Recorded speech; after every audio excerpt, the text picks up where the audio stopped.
Hey, what's up, everybody? Welcome to Centerpoint. My name's Justin. I'm the Next Gen pastor here. I'm so glad you're joining us, whether you're on site right now in the house or you're online.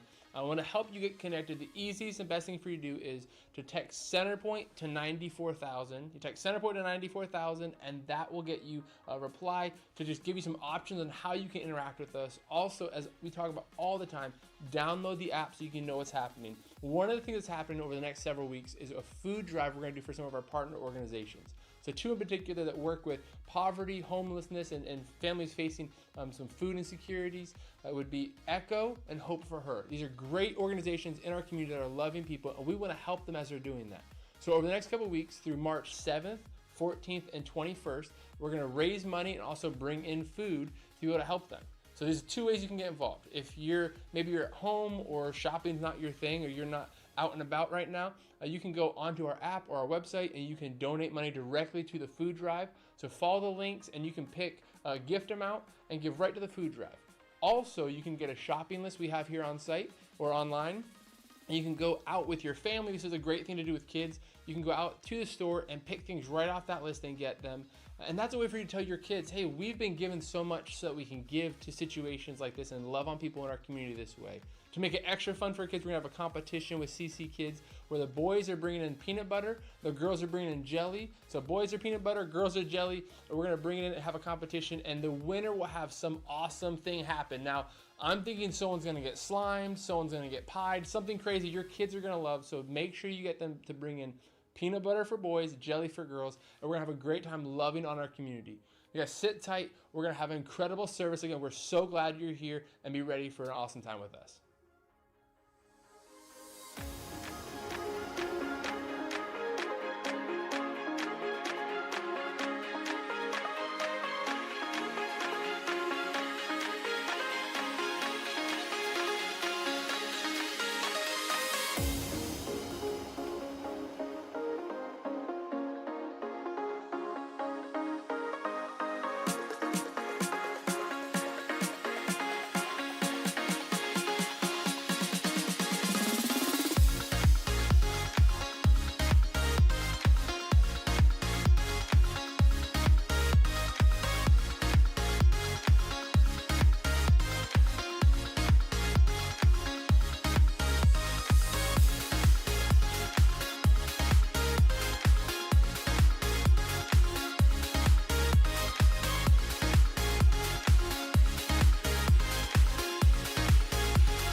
Hey, Centerpoint Church, I thank you so much for joining us today. If you could please stand up for us for worship.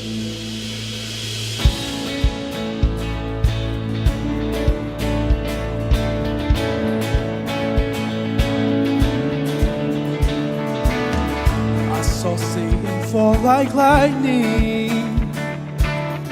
I saw darkness run for cover. But the miracle that I just can't get over, my name is registered in heaven. I believe in signs and wonders, and I have resurrection power. Still the miracle that I just can't get over, my name is registered in heaven. My praise belongs to you forever. testimony from death to life. 'Cause grace rewrote my story. I'm justified by Jesus Christ the righteous. I'm justified.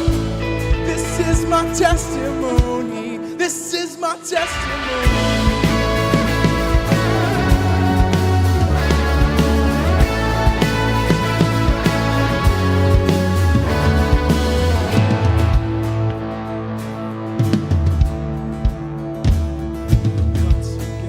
Sons and daughters, bought with blood and washed in water.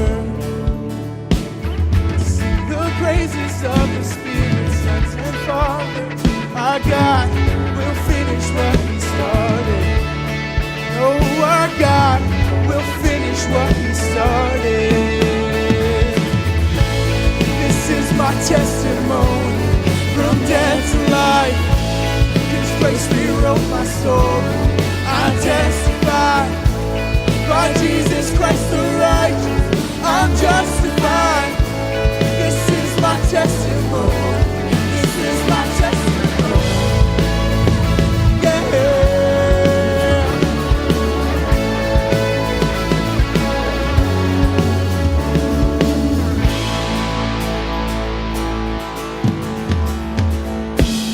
If I'm not dead, you're not done.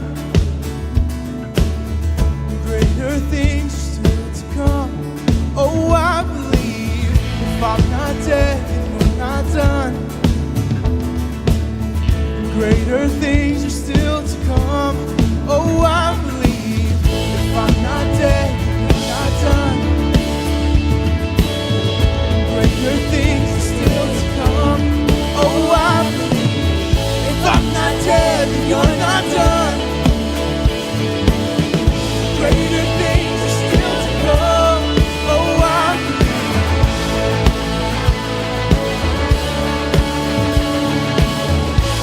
This is my testimony from death to life. 'Cause grace rewrote my story. I testify by Jesus Christ the righteous. I'm justified. This is my testimony. Oh, I'm alive. This is my testimony from death to life. 'Cause grace rewrote my story. I testify by Jesus Christ the righteous. I'm justified. This is my testimony. This is my testimony. Yeah.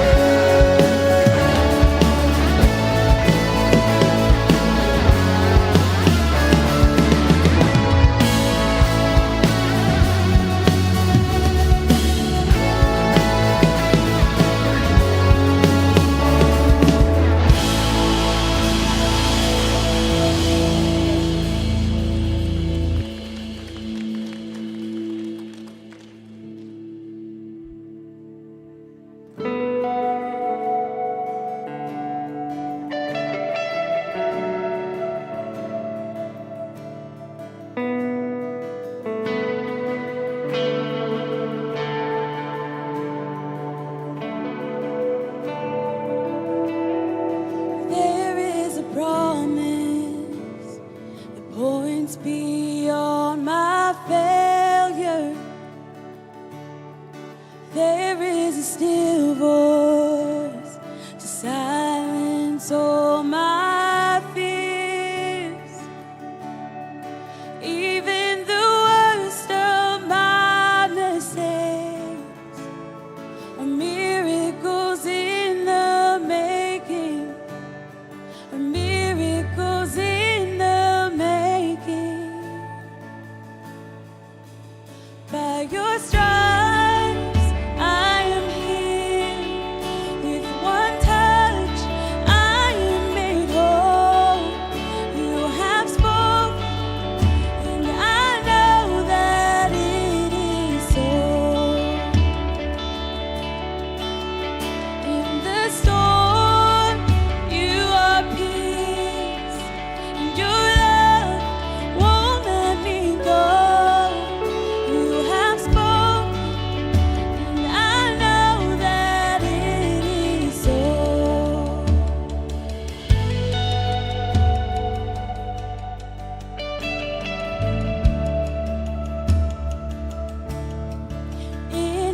every season.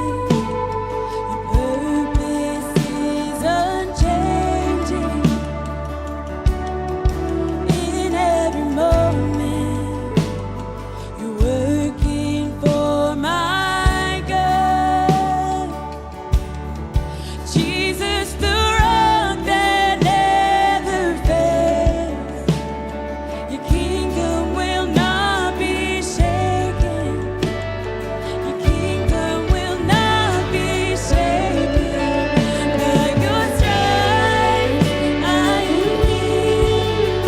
With one touch I am made whole.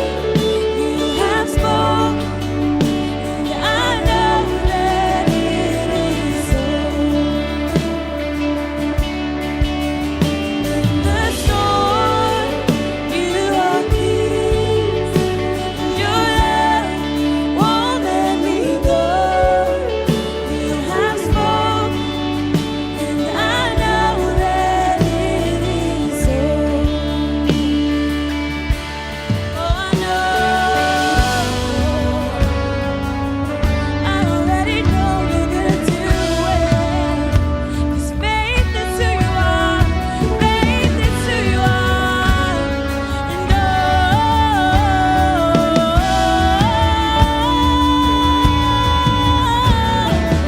your word is settled in heaven. It will be done. Father, let it be done. And yours is the kingdom forever. Your will be done. And let it be done. Your word is settled in heaven. It will be done. Father, let it be done. Yours is the kingdom forever. Your will be done. And let it be done. Your word is settled in heaven. It will be done. Father, let it be done. Yours is the kingdom forever. Your will be done. And let it be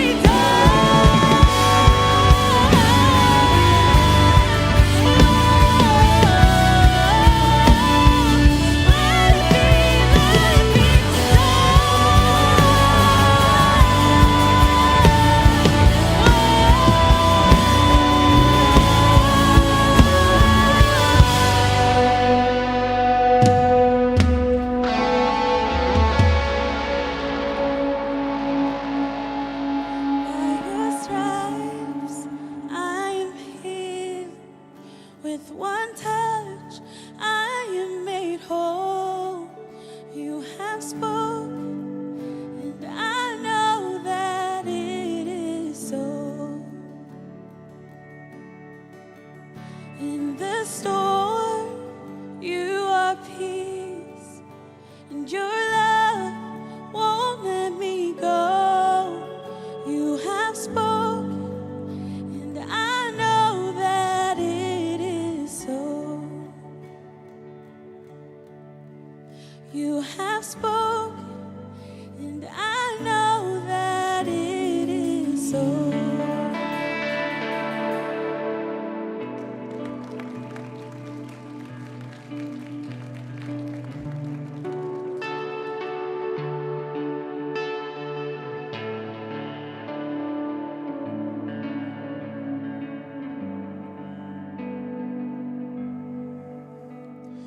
Here I am, down on my knees again, surrendering all, surrendering all. Find me here, Lord, as you draw me near. I'm desperate for you. Desperate for you, and I surrender.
Jesus, breathe within.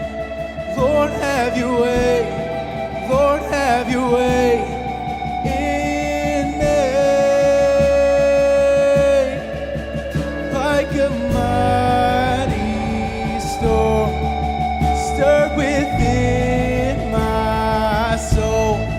Lord, have your way. Lord, have your way in me.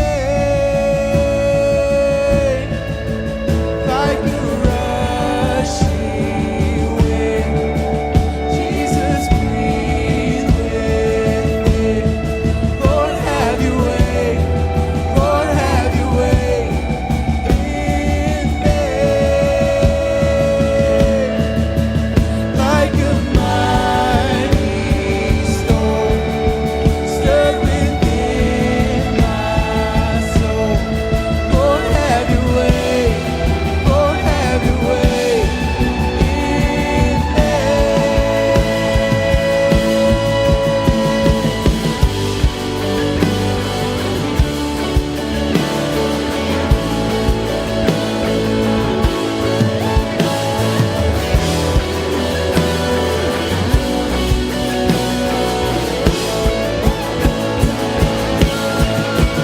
Like a rushing wind, Jesus, breathe within. Lord, have your way. Lord, have your way in me. Like a mighty storm, stirred within my soul. Lord, have your way. Lord, have your way in me.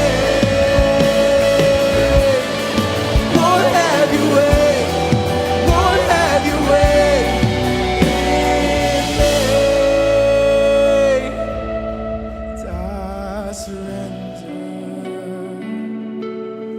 I surrender. I wanna know you. I wanna know you. I surrender. I surrender. I wanna know you. I wanna know you.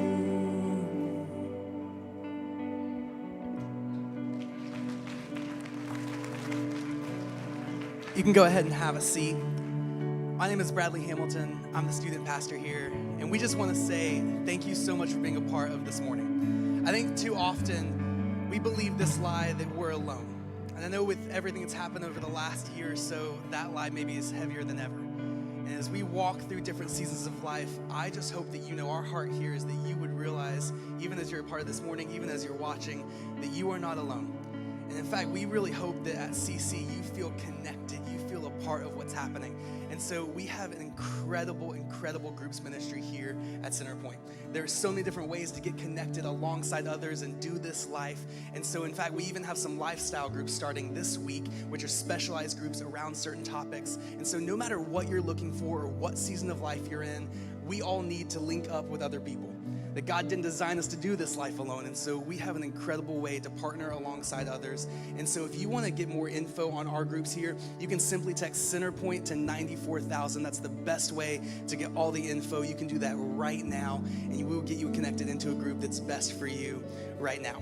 Now, I also want to tell you about something really cool that we're doing here at Centerpoint. We have two partnership organizations, Echo that helps with food scarcity in our community, and Hope for Her that helps women who are walking through crisis situations. And both of them right now have the same need, and that's for food supplies. And so we're gonna do a food drive that can help both of these ministries do incredible things within our community. And so you might have seen right on your seat, there is a sheet that has a list of some stuff that you can buy. If you're online watching, you can go to our website or our app, and there's a list on there as well. But there's a lot of ways that you can kind of come alongside these organizations, and let's supply them with what they're doing, because they're doing incredible work all around us. And so over the next few Sundays, we're going to be collecting food for those organizations so you can bring them right on a Sunday. And again, there's so much more information online, a ton of more details, so you can walk through and let's do this together as a family. But this is one of the things I love so much about this church, is that when you give financially, a percentage of your giving goes to our partner organizations all around our community who are doing incredible work. Organizations that we love, that we work with, that we have vetted, that are just doing amazing things. And so you can be confident when you give here that you are having a tangible impact in so many areas all around us. And so I just want to say thank you for your giving. Thank you for your financial generosity in this season. And if you want to be a part of that, you can text CC or Centerpoint Give to 94,000. And that's a really simple way to give, or on our website and our app as well. So thank you for being a part of that. We are so excited for all that's to come in this next season. And we have an incredible message planned for you. You're going to love it. Check out the screens.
How we doing, Centerpoint? It's a little weak, so I'm going to ask you one more time. How you doing on this Sunday at Centerpoint Church, online and in the house? Glad you guys are with us. My name is Bryant, lead pastor here. And again, if you're joining us unfiltered radio, podcasting, online watching right now, physically here, we are so glad you're with us. A couple things real quick. Next week, we begin a brand new series called Win at Home.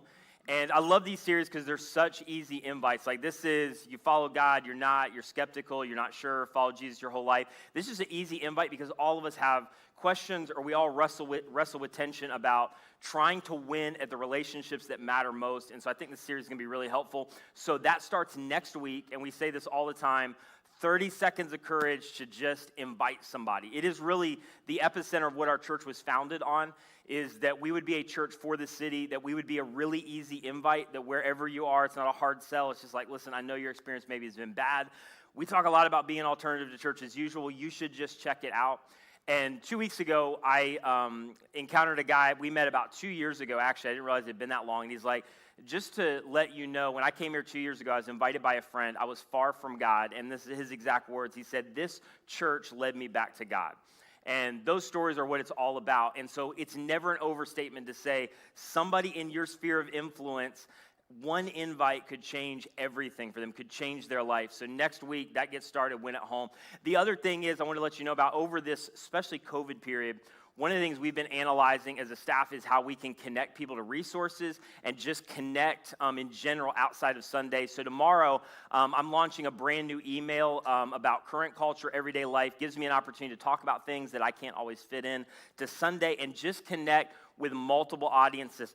From Unfiltered Radio to Centerpoint. And so in order to do that better, you can now also go to bryantgolden.org. You can sign up for that email, and it's a way for me to connect with all these different people at one time and provide content outside of Sunday. So go to our website, do that. Go to that website. I'd love for you to get on that email list, and that comes out every single Monday starting tomorrow. So with that, you guys ready to dive in to the final part of what your life is missing?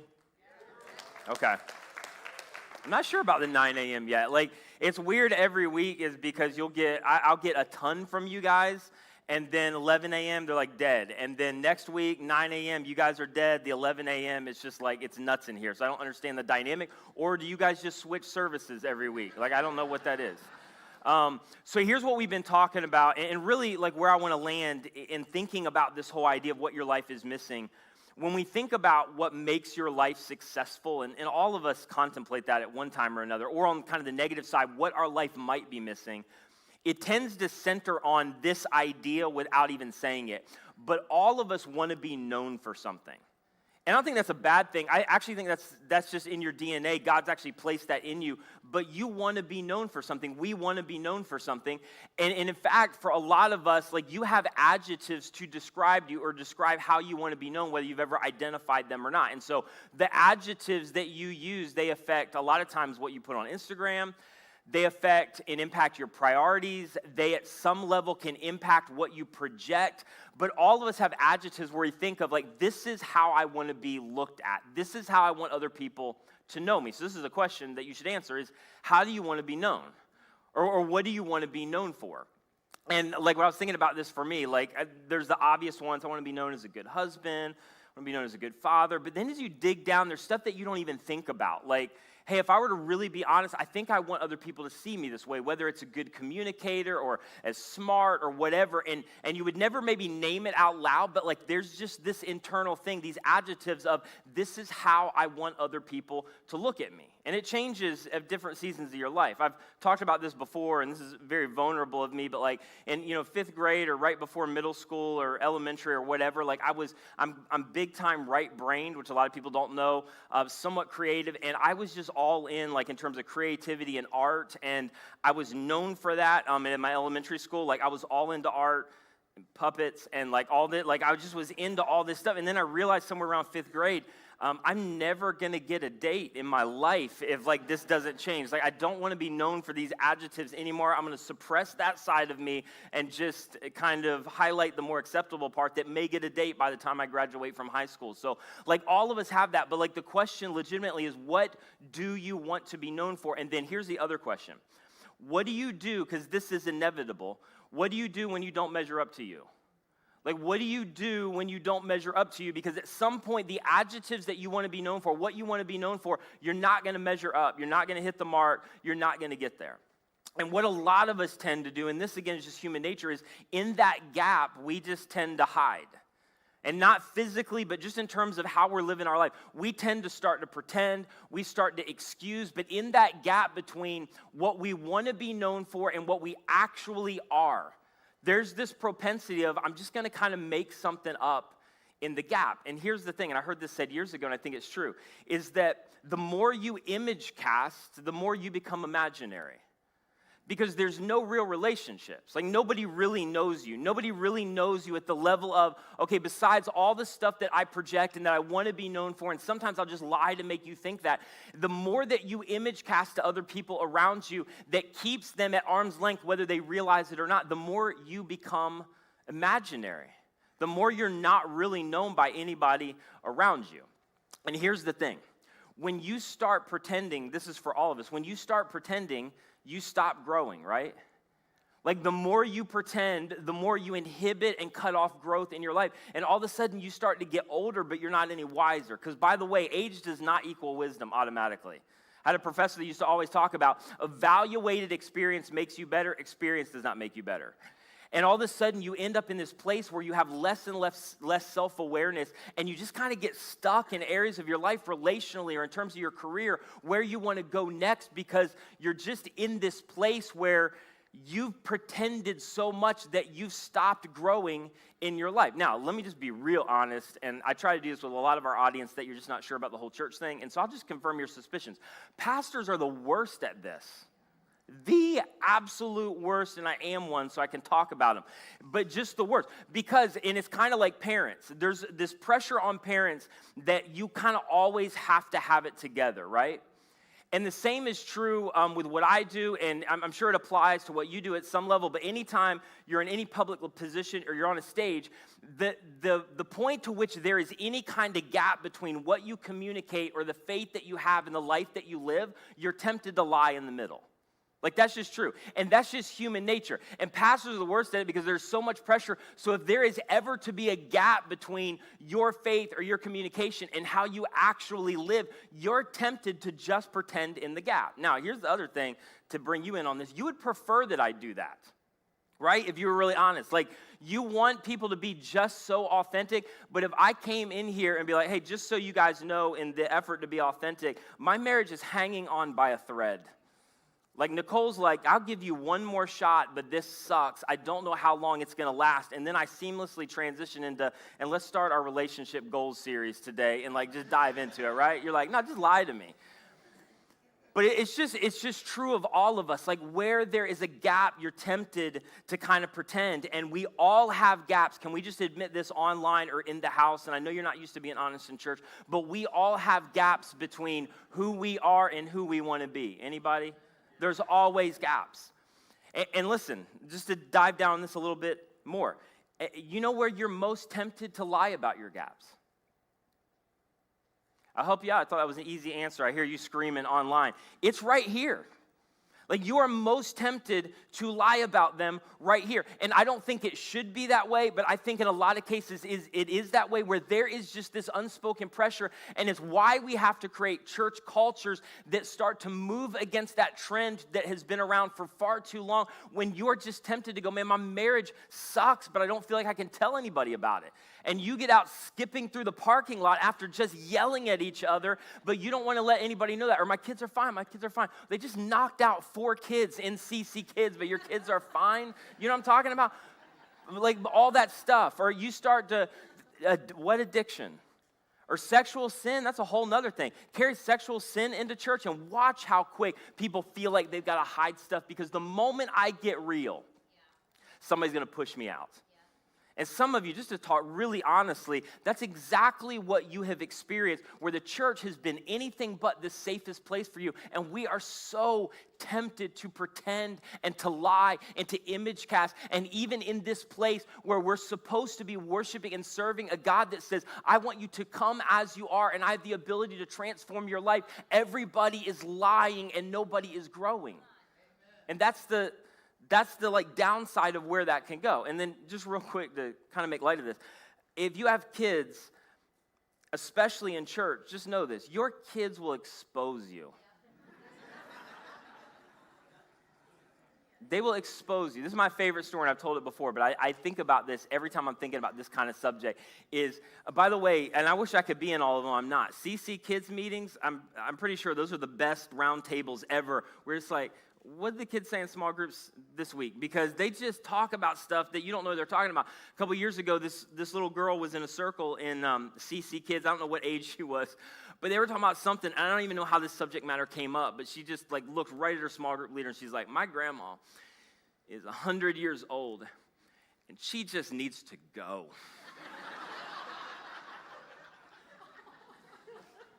Who are your parents? Because I'm scared. Somebody needs to identify them. So, like, you know what the conversations have been in the car. We love grandma, but grandma's time is up. Like, she just, like, your kids ultimately will expose you somewhere along the line. But come on, isn't this true, though? If people don't know what you're really like, they don't really like you. If people don't know what you're really like, they don't really like you. One of the things to just give a shout out for a second. One of the things that my wife has taught me and discipled me more than anything else in our marriage is this whole idea of being unbelievably authentic and real and transparent, and this is who I am, that honestly has broken me free of a lot of stuff in my own life where you are just so tempted to image cast and never really be the fullest version of who you are, which is, I think, what God's created you to live like. And her courage to just go, here's who I am, here's where I struggle, this is how God has uniquely wired me and made me. I'm telling you, it's inspired me to move in that direction in my own life, because that statement is true.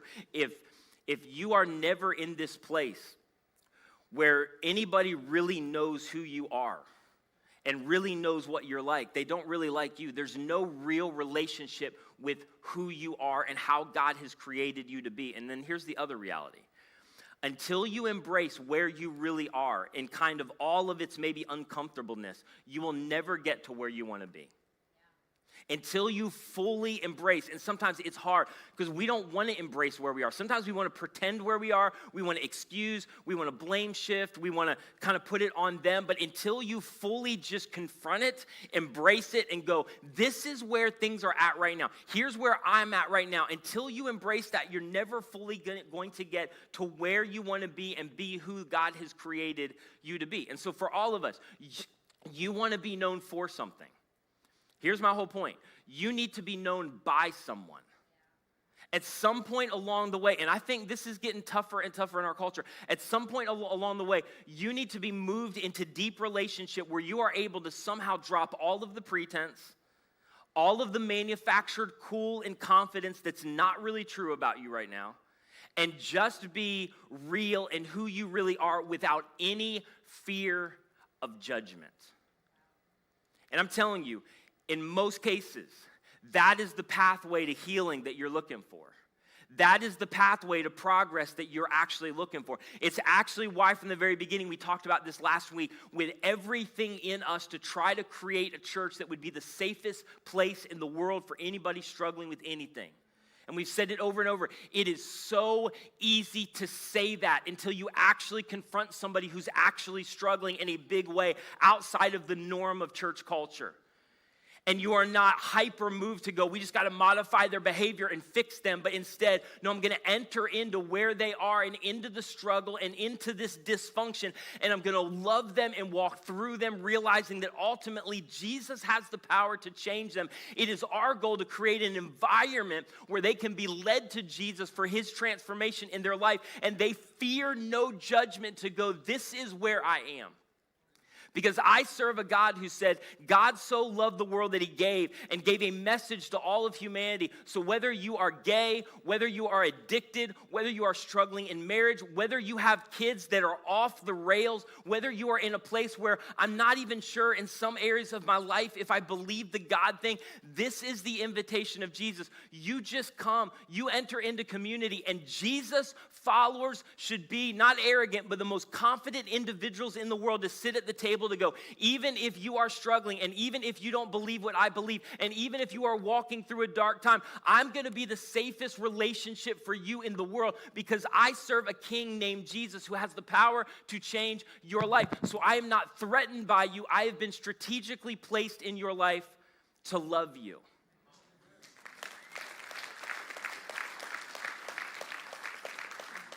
And it's just true that like once you really get real, and for some of us, I don't know if that's ever happened. Once you really get real, you get known. And when you get known, God has the power to do something in your life because you were created for that.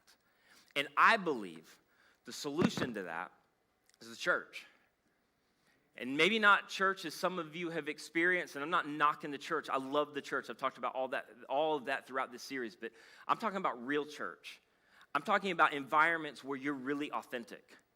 I'm talking about where you get into a place and you experience what I just talked about. God has the power to do something extraordinary in your life. The first pastor in the first church in the first century, I love these words that he wrote in James 5:16.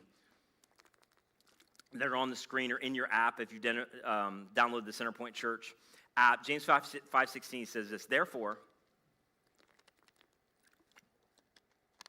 confess your sins to each other. And you're like, no thanks. Therefore, confess your sins to each other and pray for each other so that you may be, what's the word? Healed. Online, what's the word? Healed.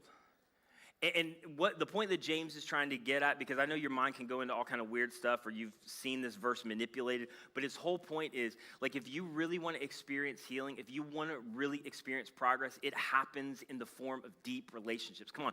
I mean, this just is parallel with you have to have a deep relationship to confess anything to anybody, right? Like that takes a special kind of community. That takes a special kind of person. And I know for a lot of us, we're tempted to go, no, I just tell God. It's like me and God, and I tell him, and then we're good. Which really means I don't want to be known by other people. Because telling God is amazing. But have you ever been in relationships where you are deep enough where it's not just you and God, but it's you and somebody else on the couch or across the table or across from having coffee, where you're able to go, like, this is what I'm struggling with. This is where I'm at. This is where this thing, I think I'm moving to a place of addiction, or I think right now, like, I don't know where our marriage is headed, or I'm not the person that I want to be, or I'm so mired in anxiety and depression, I can't seem to get out of it, and now I'm going after self-destructive behaviors, and I haven't told anybody else about it. Like, can you imagine, like, that depth of relationship? Because listen, there is no healing if you are still pretending. And you want to be healed from your past, many of you, and I'm just telling you, this is James' point. Not that you walk around with no emotional IQ confessing your crap to everybody around you. That's not the point. But the point is, like, if you want to experience real healing, a lot of times you've been focused on you and God. God, why is healing not coming? And God's like, because I've created you for relationship, and your healing is not just going to come here, your healing is going to come here.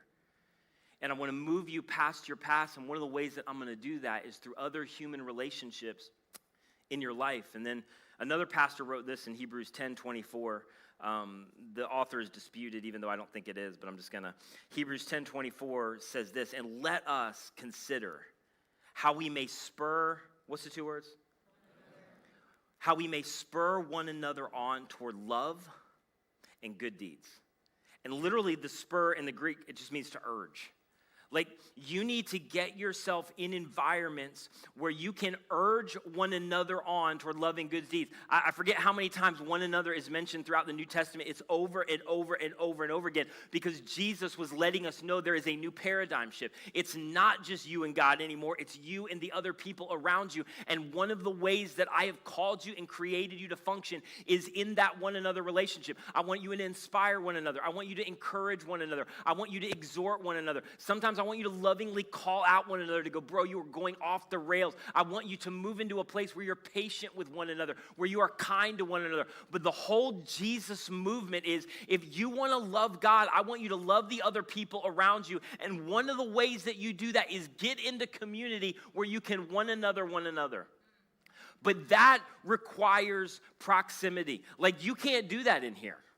As powerful as I think this is, and we've been created for this in the first century, this is how it started. They would go to the temple courts and then house to house. They would gather together in kind of this larger community and worship, and they would sit under the teaching of God's word, and they would be in this place where families would gather, and then they would go to house, and they would break bread, and they would get into real community. That's what you were created for, and that's what you need, because here's the reality. You will not drift toward the best version of you. You will drift toward waking up in 5 years going, this is not what I wanted in my relationship. You will drift toward waking up in 5 years to go, I didn't even know I had an addiction. You'll drift toward waking up in 5 years to go, why in the world did I not prioritize that? But you will not drift in the direction of ultimately God's vision for your life. You need people in your life positioned to urge, to spur on, to inspire, to challenge. And I'm just telling you, if you try to live without that, it's all throughout the New Testament, you will stop short of experiencing all that God has for your life. And then he ends this section with this in verse 25. And do not give up meeting together, meaning you've got to position yourself in this regularly. You need to position your kids for this regularly. You need to position your students for this regularly. This is why, like, we built into every environment a community aspect. So on Sunday when your kids show up, it's not just large group and they have a ton of fun. They get into smaller groups where your kids are actually known by somebody else and they can be known. It's why Velocity is centered around. We have large group things in here, and then every single Wednesday they break up into smaller groups where they begin to experience community as a 6th grader or as a 9th grader or 11th grader. And I know you already know this as a parent. There's some stuff that your kids are never going to tell you. And in the context of that group, God begins to do something. So he's like, do not give up meeting together. Some of you, and I know some of you are going to take this wrong, so if it's not you, just ignore me. Some of you, like, there's real concerns where you're in a place right now, you can't be in community because of what has happened over this last year. Totally understand that. Some of you are also, though, COVID comfy, where you're just in this place where you've decided to resist community, and there's no reason for you to resist community other than you've been in this season where it's so easy to just, like, I've kind of gotten comfortable, I'm good, and you are so disconnected that you are drifting in the wrong direction. So he's like, don't give up meeting together, as some of you are in the habit of doing, but encourage one another. And then I love what Paul writes, greatest church planner in history, had so much to say around this. And here's what he says in Galatians 6:1, brothers and sisters, those who are followers of Jesus, who believe Jesus died, rose again, have placed their faith and trust in him. If someone is caught in a sin, and again, I know some of you have seen these verses abused so horrifically.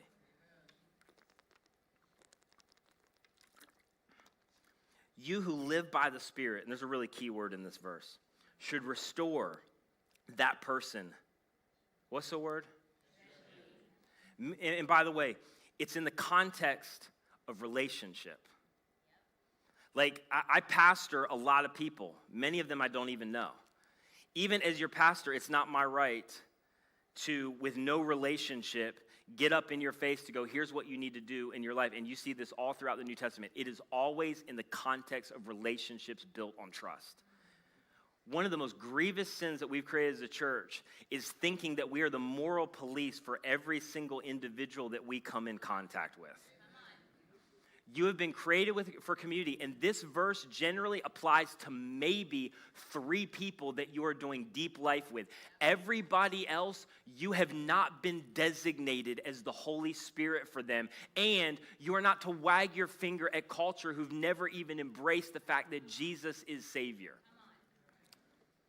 And so he says, if you're caught in sin, you live by the Spirit, you restore that person gently. And come on, some of you have experienced this in the right kind of way, where you were in relationship with someone who cared, who loved you, and this wasn't something of moral superiority or judgment. It was a conversation to go, man, I'm hurting for you, and if you keep going down this road, I think that your marriage is going to end. I just want you to let you know you're off the rails, and I want to help restore you and move you back. And God drops somebody into your life to bring you back. And so he says, verse 2, carry each other's burdens, and in this way, you will fulfill the law of Christ. And I love this because the law of Christ is just this idea once we get to the New Testament is all that stuff in the Old Testament, all of those commands, it now hangs on basically a single command in 2 parts. I want you to love God by loving other people around you. I want you to love God by loving other people around you. What's the whole Jesus movement? I want you to love God by loving the people. What about the 613 commands of the Old Testament? All that's been summarized, and the law of Christ is down to this single command. I want you to love God by loving other people around you. And one of the ways that you do that is carry the burdens of other individuals, because there are some burdens and there are some weights that you will not survive without other people in your life.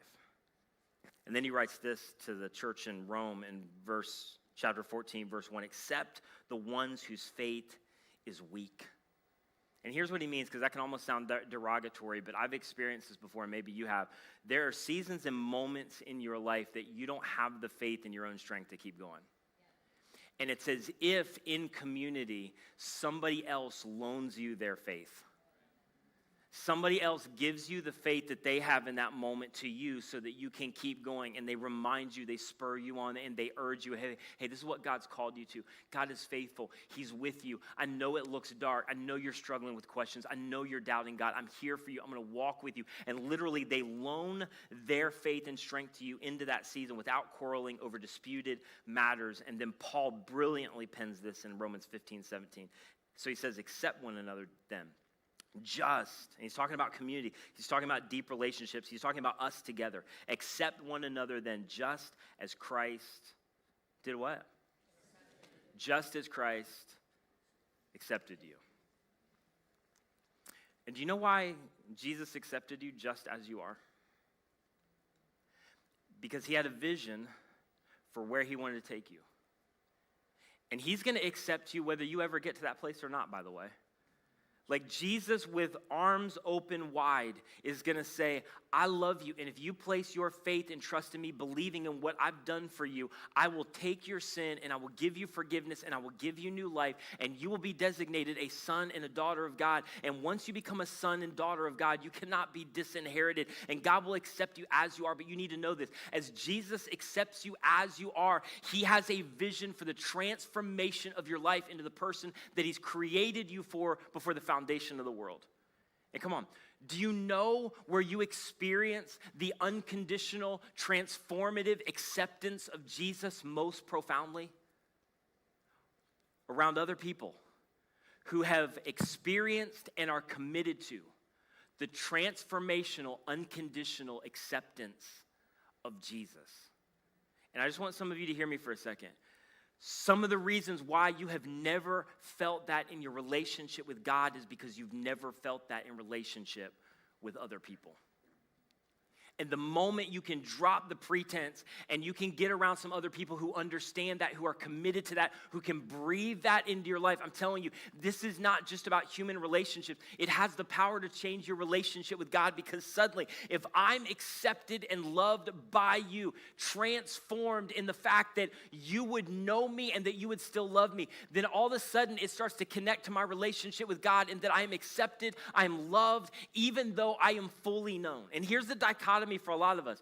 We have this desire in our DNA that we want to be fully loved, but we don't want to be fully known. And the only way, listen to me, the only way you will ever get to the place where you feel completely, fully loved is to be completely and fully known. So Paul's like, this is how you experience all that God wants for your life, but it's not going to fully happen just sitting in here. It's why you need a therapist. I'm just kidding. You're like, okay, all right. I didn't know that's where this was going, but all right. You might need a therapist. You should get a therapist. I'm a big fan of Christian counseling, and I'm actually not a big fan of Christian counseling. I'm a fan of counseling and licensed counseling, and you should pursue all of that. But what you really need is community. And that community comes in multiple forms, in multiple ways.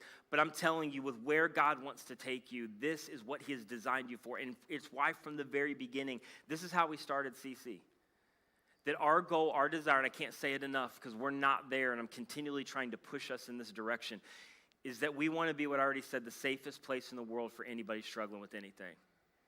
And sometimes you think you're there, and then you hear a whole barrage of stories of another group of individuals who followed Jesus their whole life and have never felt like they've been able to get honest. And the moment they did, they felt like they had to walk away from the church. It breaks my heart that we would create a place that is a lot more recovery group than it is country club. And just know, to create that kind of church, it will always make some people nervous. It will always get messy. It will always be a little bit like, how do we handle that? I don't know. But that's what God has called us to do. And the reason that I felt like this was so part of our DNA as a church when we started this is because I knew me. And to go back to last week, if you didn't listen to it, I knew Lauren. People who at some time in their life had some dysfunction, at some point maybe had some doubts, were insecure. Some of us have some places where we're wounded.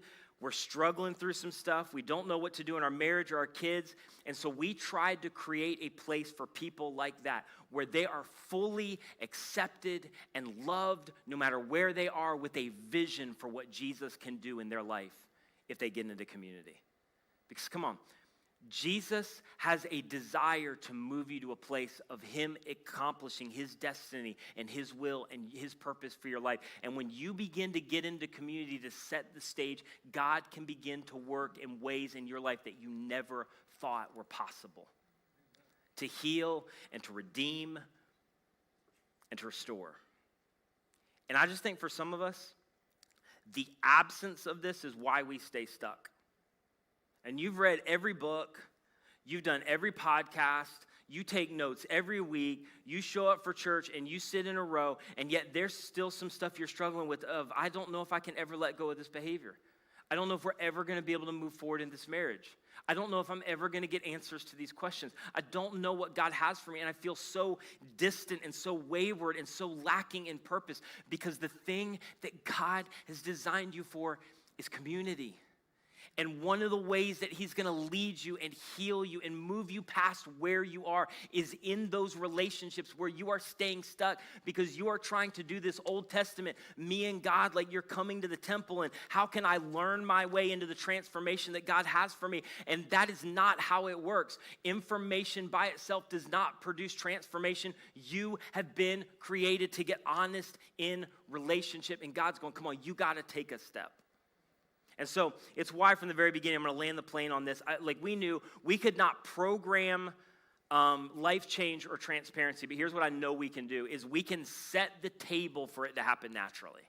And so it's one of the big things that our church leads to, and we talk about all the time, and Bradley talked about it earlier, is we want everybody to move from this into smaller communities where God can begin to do this in their life. So we just call them groups.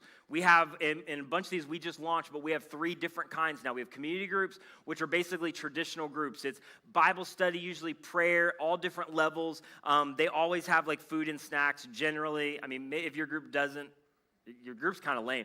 They generally have food and snacks. They get together 2, 3, times a month, depends on the group.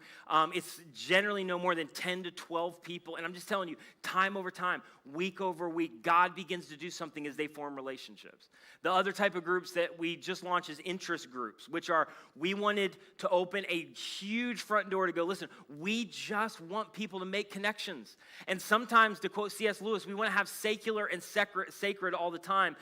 Sacred and secular is what I'm trying to say, where like this is sacred and then somehow this is just whatever. But the reality is when you're getting in community and Jesus is at the center of it, everything is sacred.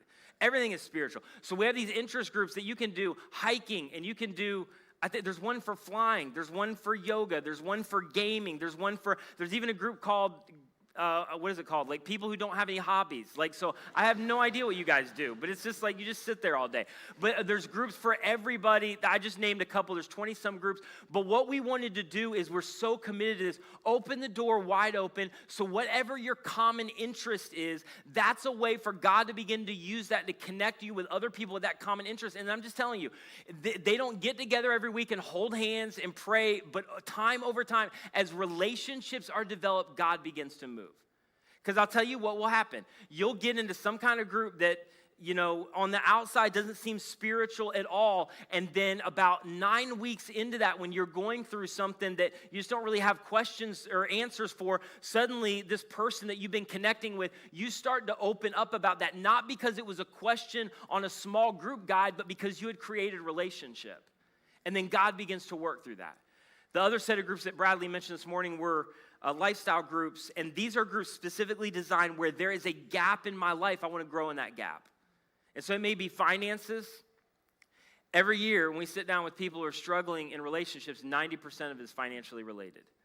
Financial Peace University, we have a whole group for people who are recovering and healing from abortion, high numbers in our gathering as we reach people from all over the place. We have one that's Leadership Institute to grow in leadership. We have one, and let me just plug this real quick, and I'll be done in just a second, Starting Point. This is for anybody who's either, I'm not sure if I believe, I have questions about faith, I've got some doubts that I want to talk to somebody about without shutting me down or just going, the Bible says, I actually want to talk about them, or people who've maybe walked away from the Jesus thing a long time ago. Starting Point is your best starting point. I cannot say enough, like if you're in that place, we wanted to provide conversational environments where you're not taught at, but you can actually come and go, here are my questions. Here's what I'm wondering about Jesus. Here are my questions about the Bible. That is such a great place for you to start. And then there's several others I'm probably not remembering. We have a doctrines theology class of, I just want to learn more about my faith. But my point is just this.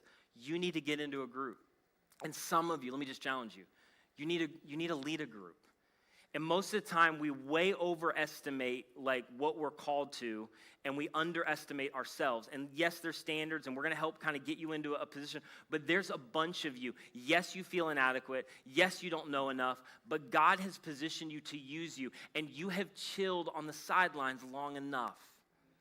And you have something that God wants to breathe into the life of somebody else. And I love that your golf game is legit, and maybe your business is doing well right now, and others of you are struggling in a big way, but wherever you are, God has given you something to hand off to somebody else, and you need to step in and use it. and move off from being a spiritual consumer to being a servant leader, which is what you have been called to do, and get into one of these groups. So here's what I want you to do. All you have to do, and this is for you guys online, we have iGroups all over the country that you can be a part of. We have a new thing at Easter that you are hearing about where we're encouraging you to gather people and not just watch a screen. But wherever you are, text Centerpoint to 94,000. Text Centerpoint to 94,000. We will send you a link about groups. I love that some of you are at least pretending that you're doing it right now, which is amazing. Check your Facebook and act like it'll just make me feel good about this message. But text Centerpoint to 94,000. You can even do that barcode right in front of you. Go to the Centerpoint app or the website. And then I'm going to end with this because I get all the pushback. The imaginary you doesn't have time for this. I get it. The real you is dying for this. I think for some of you, your marriage is dying for this. And like everybody, let's just talk honestly, everybody thinks you have it together. And you know. Everybody thinks you have a ton of friends. You don't. You have a lot of acquaintances. And you have traded community for acquaintances. And like God's calling you to step into this, and God wants to do something through this, and you have to position yourself. And when you do, God can begin to work. I'm telling you, when you get yourself in a place where you go, God, I want you to move. I want you to connect me with other people who are going to urge me, inspire me, lead me. That is the place many times that God brings the healing that you did not think was possible. It's in that place a lot of times that God inspires you to go, this is what I have for the next season of your life. And I'm not going to rain it down to you in a prayer time. I'm going to connect it to you through him, through her. It's in that place where suddenly you don't know if you can keep going. You don't know if you have what it takes as a single mom. You don't know if you have what it takes as a 19-year-old who's trying to pave a better future with so much multi-generational crap. And it's in that place where God begins to speak through you, through stories of other individuals, and give you the strength to keep going and to speak over your life that I have a plan for you, I have a destiny for you, I have a will for you, I have a unique desire of how I want to use your life, and it's bigger than any multi-generational sin. And it's not confined to people who are in a marriage. It's for single moms. It's for people struggling with identity. It's for people who are in addiction. It's for people who've never felt like they were in. But Jesus says, you are in. And if you begin to follow me, I can do something extraordinary through your life. And I'm going to work through this. And I'm going to work through your prayer time. But guess what? All the way back to the Garden of Eden, I have positioned you for relationship. And there is somebody right now who's going to unleash vision over your life to lead you into a better future. And all you need to do is position yourself in that place for God to move and for God to work. And it's hard, and it's scary, and it's what God's calling you to do. And listen, last thing, just in terms of your kids, your children are going to mirror what you model. And here's what I know about some of you, maybe all of you. You are begging your kids to be real. You are begging your kids to listen, especially if you're now into the 13, 14, 15, 16, 17. You are begging for them to listen. And I know that you're constantly looking for teachable moments. Let me just tell you, what you model will trump your teachable moments every single time. They will forget almost everything that you say. There's going to be a few moments where they will never forget what you did. And the reality is, for many of them, if you embrace this, they will respond to do what they see. And so I just want to encourage you, you need to prioritize it for your students in Velocity. You need to prioritize it with your kids, and you need to begin to model the way, because come on, I know that you think you're smarter and you're beyond it, but if you're not willing to listen to anybody at 47, why should they at 17? And I know you want to be known for something. But let's be known by someone. And you're doing image management, a lot of you, a lot of us. Who are you doing life with? I mean, for real, who are you doing deep life with? And you are never going to move and get to where you want to be and become who you want to be until you are willing to face up. And I get it is so difficult, but until you are willing to face up to really who you are and where you are in this moment. And all of culture says, manage your image, manage your image, manage your image. Jesus invites you. I want you to drop all of the pretense. I want you to stop pretending. I want you to create really messy churches. I want you to invite everybody in. I want you to get into community. I want you for the first time in your life to be real and drop all of it. And when you do, I will begin to work. But stop praying for me to move. I want you to move. And I want you to get into community. And I want you to position yourself. God's like, and I'll do the rest. I'll lead you. But you got to take a step. Would you pray with me? Jesus, I thank you so much that, Lord, you have designed us, unlike any other world religion, in this relationship. That by the time you showed up on planet Earth, you obliterated the whole idea and system of rules and just vertical relationship with God, and you leveled everything to be horizontal, that now we could have a personal relationship with the God of the universe who came in the form of Jesus to die after living the perfect life that we couldn't live. And then after his death, rising from the grave, and through our simple faith and trust in what Jesus has done, we can have life, we can have freedom. You're able to change everything. But I pray for some of us, and I am well aware of how this message hits. And Lord, I know the resistance and the angst that rises up in so many of us, and we will find 100 excuses of why we can't and why we're different. I just pray that you would cut through all that noise, and that we would recognize in this moment, this is what I need. This is what I was created for. And that I'm not going to keep talking about healing and purpose and destiny until I position myself in places where God can begin to move me in those areas. And so, God, I pray that you would give so many people physically in these seats right now and all over the country, wherever they are listening, those who are on unfiltered radio, to be able to connect with a church or start a campus in their home. But, Lord, they would find a way to get into community and allow you to begin to work. And I pray the stories over this next season as we take these steps be supernatural, they'd be miraculous, that you would change hearts and change lives in ways that the only thing that we could attribute it to is your power, and that you would get all the glory. And we pray this in Jesus' incredible name. Amen. This last song.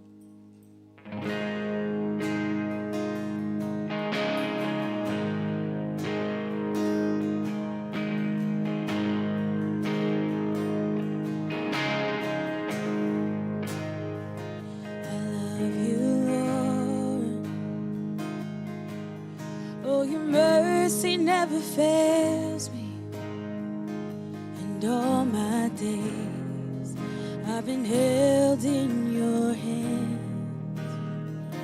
From the moment that I wake up until I lay my head, I will sing of the goodness of God.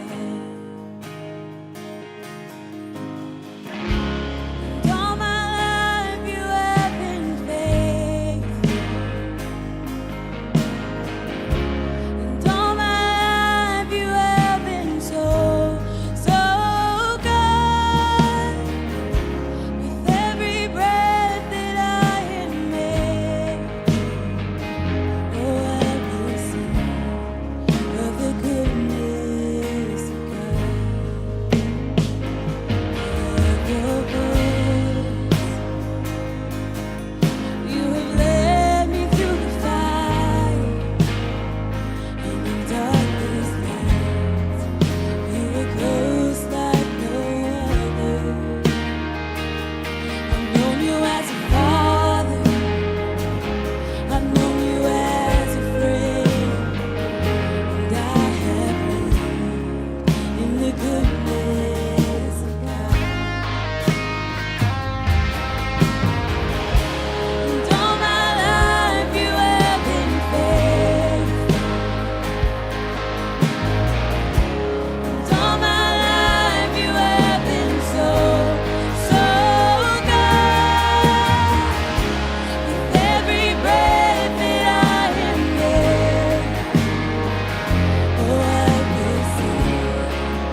so good. With every breath that I am able, oh, I will sing of the goodness of God.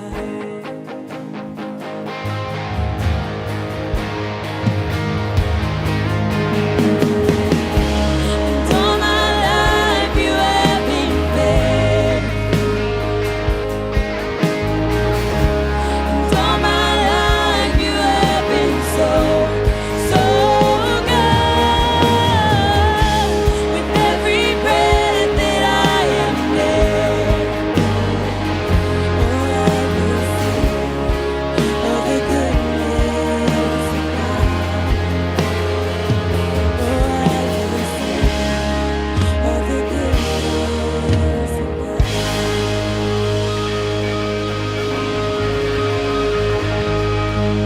Thank you guys so much for being here with us, and stay for the after party. Hey, what's up, everybody? Welcome to the after party. My name is Justin, and this is Bradley, Papa Bear Hamilton. Right, is that what your son Brecken calls you? Yeah, right. Papa Bear? He's already speaking. He's 5 weeks. 5 weeks old. Yeah. Maybe he just goes. That's about all he says right now. He's like not. Yeah, offensive. it sounds more like a crying sound than that. Yeah. My kid never cried. Oh, wow. Oh, I'm just we're, a really good. we're dad. behind. Yeah, you gotta get on that, man. Crying kids are not good. No, we want to just welcome to the after party. We're gonna have a good time here, just talking about how to connect with the church, with our digital family, or DigiCam, as we call it. You weren't here because you were on your. I haven't heard that, like, but that's good. That's DigiCam. DigiCam. But really just welcome. We'll remind you, download our app. If you haven't downloaded our app, definitely do that. That has all the information for like everything. Giving, groups, serving, whatever. Also text Centerpoint to 94,000. That's where you get connected. And for so many people also, texting Centerpoint give to 94,000 so they can give the money, which is awesome. I feel like people continue giving, and no matter where you're at, you're making a big difference with that. So today's message was all about engagement, which you have been engaged before. I've been engaged before. Different kind of engagement. For those you don't know, I Bradley's never not good. know He- where Justin is going. He does not roll on the fly. Right? You're really good at like everything, just not shoot it from the hip. And I'm like, I just love to like poke the Papa Bear on that. Yeah, And I never know where Justin's going, and he always throws me off, which is good. which though. is great. It's good. Yeah, It's fun. it's a good relationship. You're like, I'm so angry right now. I'm just gonna smile. It's all about engagement in groups. So you lead Velocity.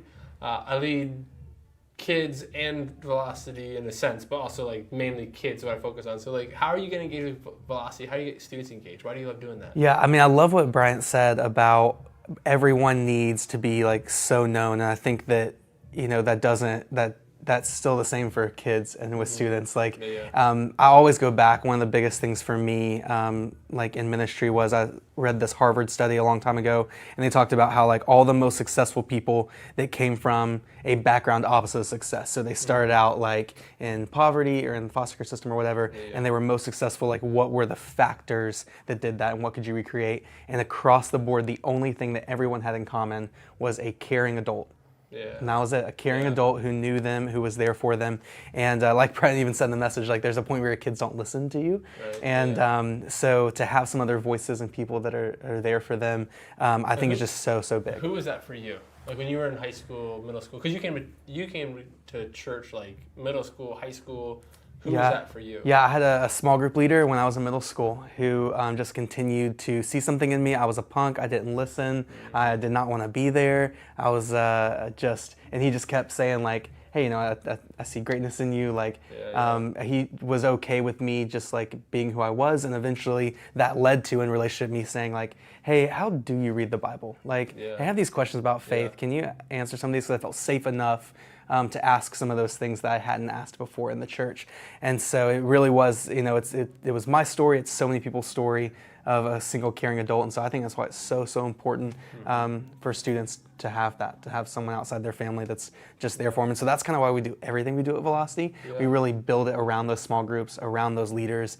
And I think that's something too, a lot of times people think, oh, to serve in student ministry I have to be like some kind of this big leader or someone who can be on stage or Right, whatever. have to be 22 and full of energy, Yeah. and passionate as all get out, and like, Yeah, we all make these images of like Yeah. what that person is, but honestly, that's all students want, is a caring adult. Yeah. And so it's like, if you care about students, like you're Yeah. probably the perfect player to be a small group yeah. leader. I mean, we definitely need different roles and different people for things, but like some of the best small group leaders that I've been around as a student and also on this side leading different ministries, like you're like 40 something and you are a mechanic at the factory and you give up your Wednesday night to come here and love students, and like you don't know everything in the Bible and you're not wearing skinny jeans or whatever the latest trend is, but like I'm there, I consistently care. And I think similar with kids ministry, that's where we do like groups all over the place, because so often, and Brian talks about this, we talk about this here, is like someone's relationship with Christ usually begins with a follower of Christ. And that's true of students and with kids. And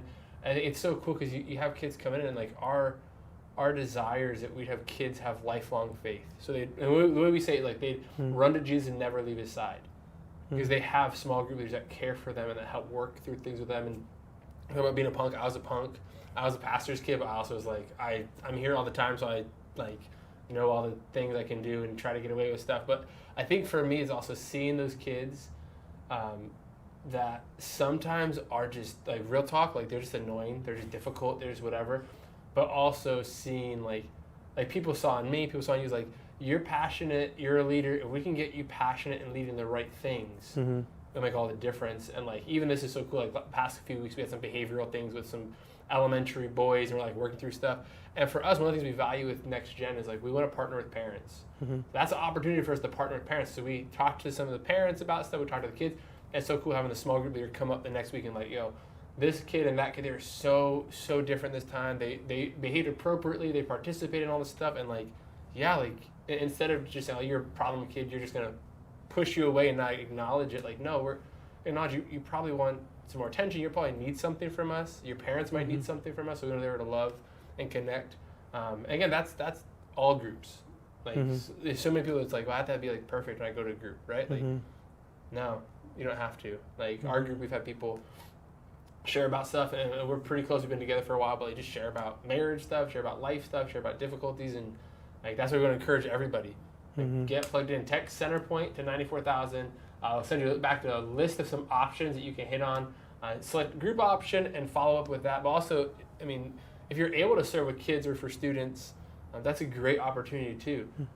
Where you're like, man, I wish someone that walked alongside me, I can do that. So, you have any final closing comments? Nope. We do have baptism next week, so if you're interested in that, also Centerpoint to 94,000. I love that. That's so simple. You can do that. They'll get you all the links there. But if you want to be involved in that, we would love for you to be a part of it. I'm so stoked about that. I can't wait to do that next week. Yeah, cool. If you were a skateboarder, what would your skateboard name be?